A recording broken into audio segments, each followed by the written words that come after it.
à Dubaï, c'est seulement pour s'adonner à de telles pratiques?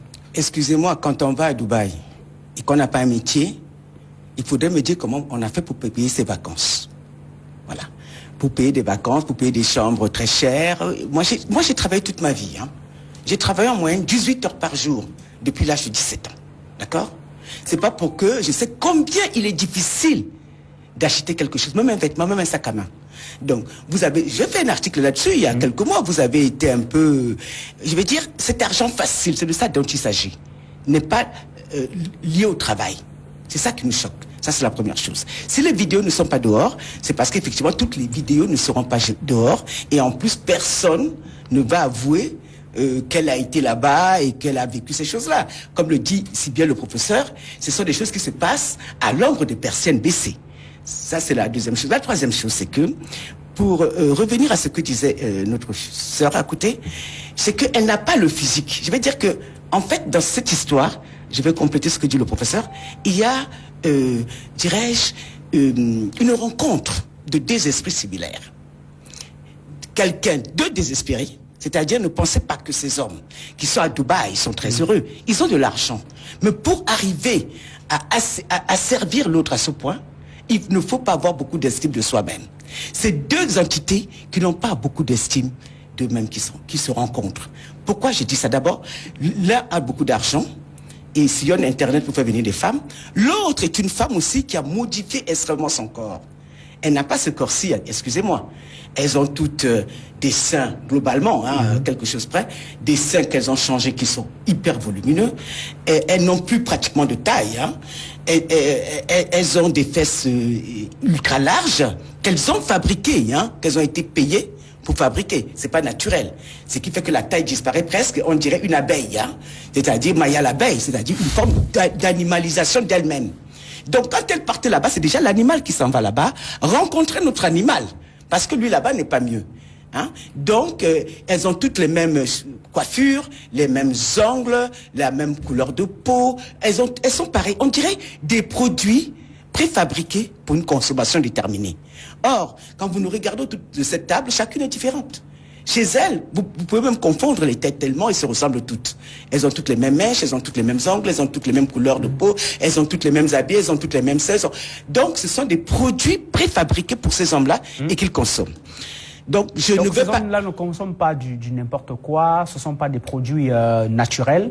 Ce sont des femmes qui... Pourquoi? Ils n'ont pas de femmes chez eux. Ils en ont. Mais ils ne peuvent pas les asservir. Ils ne peuvent pas l'avoir approché. Elle ne correspond pas du tout à ce physique qu'ils recherchent. Ils savent, les hommes sentent et flairent, c'est des animaux aussi, et flairent les femmes qui sont prêtes à accepter certaines choses. C'est pas, ils savent très bien, moi j'ai rencontré, même ces princes-là, ils sont venus à Paris me proposer d'enseigner dans leurs universités. Je n'ai jamais accepté.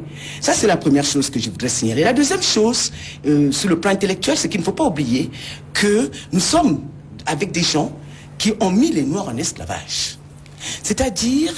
il ne faut pas oublier l'aspect historique des événements. C'est-à-dire que l'homme noir, pour ces gens-là, n'a aucune valeur. Il peut à plus forte, ouais. Il peut en faire... L'homme H majuscule. L'homme arabe qui a mis l'homme noir en esclavage, dont la femme noire a eu l'habitude d'en faire tout et n'importe quoi. Vous n'allez pas effacer les mémoires collectives d'un claquement de doigts. Donc, à partir du moment où ces hommes esclavagistes, utilisons les mots comme il faut, rencontrent des femmes prêtes à se mettre en esclavage pour de l'argent, ils le font. Donc, vous avez là une rencontre absolument explosive entre deux entités perverses, désespérés, parce qu'ils sont tous les deux désespérés. L'un veut désespérément avoir de l'argent, l'autre veut désespérément vivre, parce qu'il ne vit pas dans son désert là-bas. Excusez-moi, avec ses chameaux, il ne vit pas. Il lui faut quelque chose qui vibre. Et la femme noire est une femme qui vibre énormément, qui a une vibration sur le plan cosmogonique quand même assez élevée. Bon, ça c'est la troisième chose, c'est quoi? C'est qu'il y a quand même aussi, n'oubliez pas, une dimension cosmogonique, pour ne pas dire mystique, dans le fait de déféquer sur une personne. On décharge sur lui toute sa négativité, hein, sur elle, toute sa négativité, toute sa souillure, tout ce qui est en soi, ce sont des excréments. Hein? Et c'est pas seulement un acte sexuel anodin, c'est aussi tout un ensemble. Donc ça n'a rien à voir avec le fantasme. C'est une totalité. C'est ce que je viens de dire, c'est une totalité à la fois de fantasme, d'esclavage, d'un esprit d'esclavagiste, de soumission, et aussi, ça ajoute cet aspect de destruction de l'autre. Parce que quand vous faites ça, vous le détruisez psychologiquement. Même si ces femmes après mettent comme elles disent elles-mêmes, mettent des robes de chez Dior, portent des sacs de chez Chanel, intérieurement, elles savent qu'elles ne sont plus rien, qu'elles ne sont plus des femmes, qu'elles sont devenues des vides, elles sont des non-femmes, elles sont quelque chose de complètement animalisé qui n'a plus rien à voir avec la femme. Ça, il est important vraiment de le souligner. Et je vais finir en concluant que ce côté mystique-là aussi fait vivre ces hommes-là. Ne l'oubliez pas, c'est pas des actes gratuits. Quel est le plaisir que vous aurez à déféquer sur un autre être humain? Aucun. Hein? Parce que même si vous déféquez sur cette personne qui va sentir les excréments, mais vous, est-ce que vous allez sentir bon?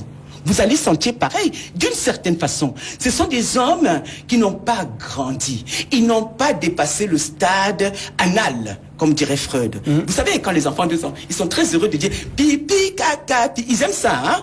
Ils n'ont pas dépassé l'âge, ils ne sont pas devenus encore des hommes. Ils sont restés au stade anal, à l'époque où les hommes aiment encore à être, à penser que leur caca c'est de l'or. Les enfants, le pensent quand ils sont petits.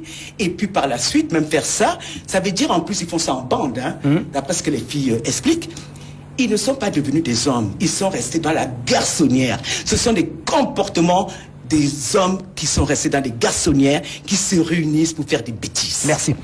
Julia Samantha Edima, vous avez forcément dans votre entourage des influenceuses, des filles qui rêvent aujourd'hui de mener une vie de rêve, telle que présentée